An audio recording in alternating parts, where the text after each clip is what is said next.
Hi friends, எல்லோரும் எப்படி இருக்கீங்க? சூப்பராக இருப்பீங்க நம்புகிறேன். நாங்களும் கூட நல்லா இருக்கோம். இன்றைக்கி ஒரு சின்ன மெசேஜ் தான்.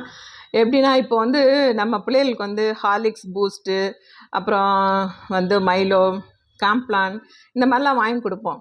வாங்கி கொடுத்துட்டு அவங்க வந்து டாலராக ஷார்ப்பராக வரணும் அப்படின்னு சொல்லிட்டு நம்ம அவங்களுக்கு வாங்கி கொடுக்குறோம். உண்மையிலே அதை குடிச்சிட்டு அவங்க டாலராக ஷார்ப்பராக வராங்களா இல்லையாங்கிறதெல்லாம் தெரியலை. ஆனால் அந்த காலியா போன டப்பா வந்து நம்மளுக்கு மசாலாத்தூள் போட்டு வைக்கிறதுக்கு நல்லா யூஸ் ஆகுது இல்லையா?